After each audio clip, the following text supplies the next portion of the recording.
Nuko igice cyacu cya kabiri tugitangiranye Peter yari ari kumwe na Riette amubwira ati fata ino telefoni, bari basigaye muri classe bonyine bari kuganira disi, arimo amubwira ati n'ubundi genda gukunda atari kujyana iyo telefoni njye mbasha kuba nabona ukuntu muvugisha. Barakwereka disi Peter arahagurutse arangije abwira Riette ati nawe haguruka tugende. Araje disi Riette barakwereka buri yari yicaye yakomeje gutekereza kuri Peter atangira kumwenyura aravuga ati ko byamera kose ndagukunda. Barakwereka disi Riette yakomeje kwicarana na bagenzi be ajya ku ruhande Peter nawe disi akajya amwitegereza, ariko ikigaragara cyo nuko disi Peter yakundaga Riette ndetse na Riette yaratangiye kujya amwiyumvamo, urukundo rwe rutangiye kujya ruza. Barakwereka disi bagenzi be ba Riette baricaranaga bakigira chat, ariko Riette wakajya ku ruhande akavuga ati n'ubundi uko byamera kose ati Peter ndamukunda atari ko kubimubwira byarananiye. Barakwereka disi na bagenzi be yatangiye kuganira nabo, barakwereka bwaracyagaruka class agaruka ku ishuri asanga abakobwa bagenzi be bamutegereje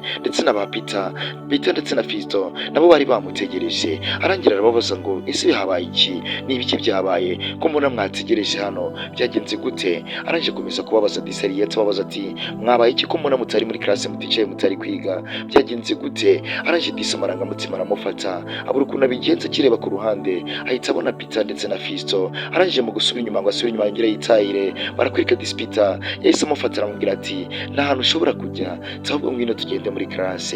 Barakwereka disi yatangiye kubwira abanyeshuri bagenzi be arabwira ati uyu mwana Riette ati ngenda mukunda ati ariko mu by'ukuri sinkeneye umuntu uzamubangamira cyangwa se uzamwitambika cyangwa akagira byinshi yamubaza. Barakwereka disi Peter yakomeje kwitegereza neza Riette akomeza kumureba aramubwira ati akira n'ikimenyimenyi nguye kano kantu. Araje sinzi akantu yamuhereje, ariko mu by'ukuri hari akantu yamuhereje aramubwira ati n'ubundi uwakwitambika wese ntabwo byagenda neza. Barakwereka abanyeshuri bagenzi be bari aho ngaho bari kwitegereza bari no kumva icyo Peter babwira. Arangije arababwira ati ntabwo tuzongera kubitambika reka tujye class.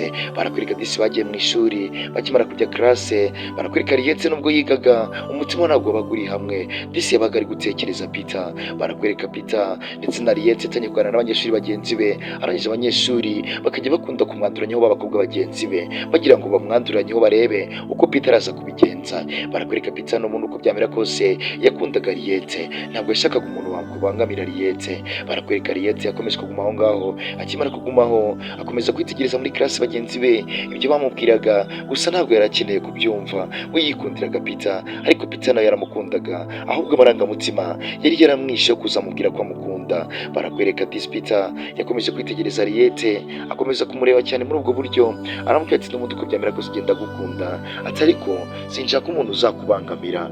Barakwereka Riette yakomeje kuguma aho ngaho muri ubwo buryo akomeza kwitegereza Peter asa n'umubaza ati mu by'ukuri ntabwo mbyizera neza niba unkunda, ariko disi Riette bitewe n'ukuntu wamurebaga wabonaga ko afite urukundo mu maso ye, wabonaga ko urukundo disi rwamurenze kandi afite byinshi ibyo gusobanura kubw'urukundo akunda Peter. Barakwereka disi bwarakeye amasomo ararangira barataha, bari gutaha ari mu nzira ari kugenda. Barakwereka Riette nuko yatambukaga yari umwana mwiza cyane w'uburanga, ngira ngo wamaze kubibona wibuke neza ko Riette nawe amarangamutima yaratangiye kuza atangiye kwiyumvamo Peter. Barakwereka disi ahagaze muri rompuwe ahagarara ategereje kwambuka ngo arebe ko yabona bisi imutwara, yari yicaye aho ngaho disi ategereje imodoka ngo arebe ko yayibona. Barakwereka yafashe telefoni atangira kwandika ndetse no gucata ngo arebe bimwe disi ajya agenda acata na Peter arebe ibyo Peter aba yamwandikiye. Barakwereka disi asanze Peter yamwandikiye ubutumwa amubwira ati n'ubundi mu by'ukuri jya wumva utuje. Barakwereka yafashe indi telefone ku ruhande atangira kureba neza amagambo Peter yamubwiye bwa mbere ngo arebe niba koko ari by'ukuri. Arangije aramubwira ati ni ukuri genda gukunda ati ahubwo ntuzagira ikibazo. Barakwereka umukobwa afashe telefone mu nzira ari kugenda disi imodoka bisi yari yatinze kuza kumutwara, ariko aravuga ati ko byamera kose n'ubundi ndihangana kandi bisi iraza kundeba. Barakwereka disi ku ruhande ba Peter ndetse na Peter na Fisto nabo bafashe inzira baragenda, ariko mu by'ukuri umwana yaramutekerezaga. Barakwereka bwarakiye bagarutse ku ishuri basanga Riette n'ubundi ari mu nzira ari kugenda. Barakwereka uko yagendaga Peter ndetse n'abagenzi be Fisto, abana b'abakobwa bazanaga kamera bakajya babafotora ngo bazabakoreho inkuru barebe ngo aba bantu ni bwoko ki. Barakwereka disi mu nzira bari kugenda abana bari barabivumbuye b'abasore aho bacaga bari bambaye bambaraga maske kugira ngo abana b'abakobwa batazabasha kubakoraho ikiganiro cyangwa se ngo babanarize. Barakwereka abakobwa uko ba Fisto ndetse na Peter batambukaga abakobwa bahora bafotoraga kugira ngo bazagende babakoreho ikiganiro. Mu by'ukuri baba bamenye ngo ni bantu ki. Barakwereka disi Fiston Peter yari ataraza, akimara kuza barakwereka abana b'abakobwa batangiye gufata amafoto ngo barebe ngo ese bimeze gute. Barangije batangira gufotora Peter ariko aranga mu by'ukuri akomeza yigendera afata inzira aragenda, ariko ifoto n'ubundi bari bayifashe batangira kubakoraho ubushakashatsi ngo barebe ngo Peter ni muntu ki. Ese Peter utavuga cyangwa se Peter ukundana na Ariete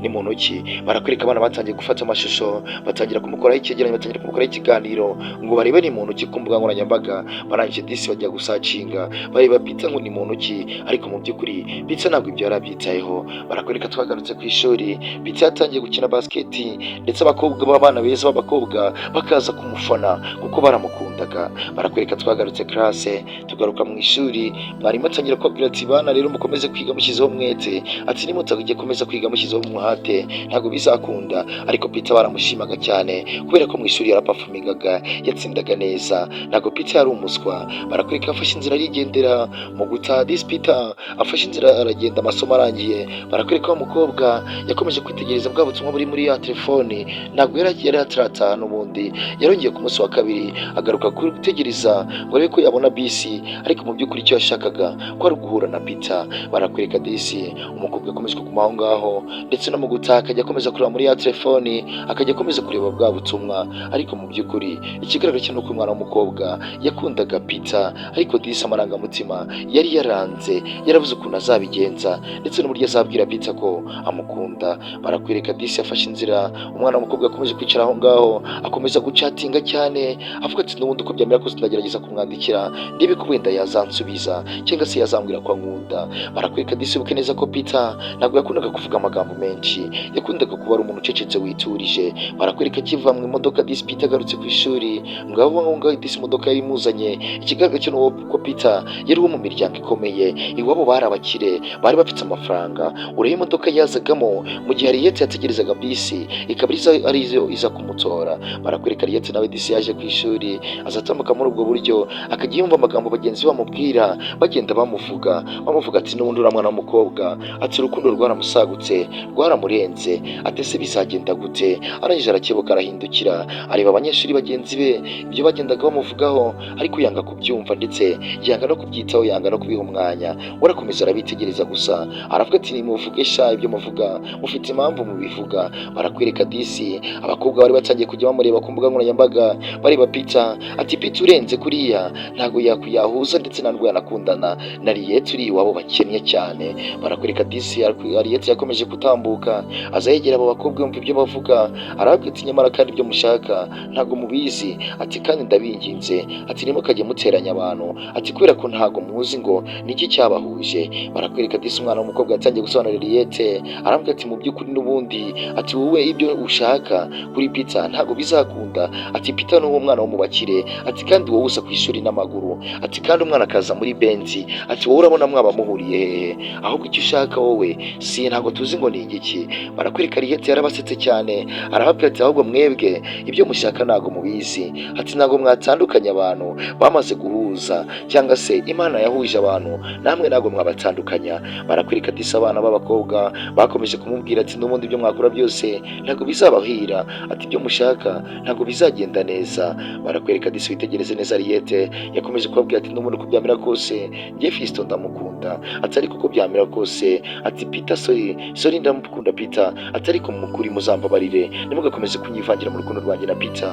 Barakwereka abakobwa bahise bafata inzira barigendera, aramubwira ati n'ubundi ngaho reka twe kwitambika mu byawe tukwihorere. Barakwereka Peter yicaye ku ruhande, yari yageze muri classe kare, ariko Ariete yari akiri mu nzira ari kuza nibwo yari yinjiye classe. Wibuke neza amagambo barabana b'abakobwa bamubwiye, ntabwo bashakaga disi ko akomeza gukundana na Peter, ati ariko kubera ku rukundo yakundaga Peter ntabwo yari kuzabona uburyo abigenza.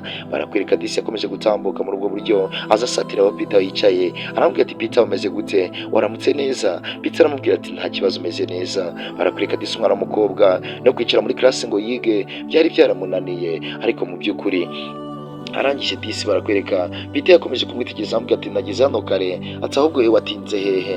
Arangije atangira kumubwira ati n'ubundi, ati ntugire ikibazo. Peter akomeza kumubaza ati ko watinze kuza ku ishuri? Ati nta kibazo cyari cyabaye, ati uretse ko bari abana b'abakobwa twahuye hari byinshi bari kumbaza bari kukumbwiraho, ati ariko ntabwo nigeze mbyitaho. Barakwereka disi umukobwa atangiye kumusobanurira amubwira uburyo bari abana b'abakobwa basigaye bamuvuga cyane, bavuga ati n'ubundi ku mbuga nkoranyambaga niba uri kubica bigacika, niba uri gucaracara hirya no hino. Barakwereka Peter disi yanze no kwicara muri classe, ahita afata inzira arasohoka arigendera. Ariete disi mwanga mu nda. Peter mu by'ukuri ikigaragara cyo nuko ashobora kuba disi atarakundaga Ariete. Ese mu by'ukuri Peter yabakunda Ariete cyangwa se mwakabyaramwe bimeze bite? Barakwereka muri classe n'ubundi mwarimu yakomeje kubaganiriza, akomeza kubabwira ati bana mukomeze mwige mushyizeho umwete mutazatsindwa, ati icy'ingenzi nuko mwaje ku ishuri. Ndagira ngo witegereze neza utaza kugira akantu cikwa. Ese Peter yabakunda Ariete cyangwa se Ariete yabamwihomaho? Mu by'ukuri ndagira ngo unyandikire muri comment umbwire neza, ntuzacikwe n'igice cya gatatu. Reka mbashimire,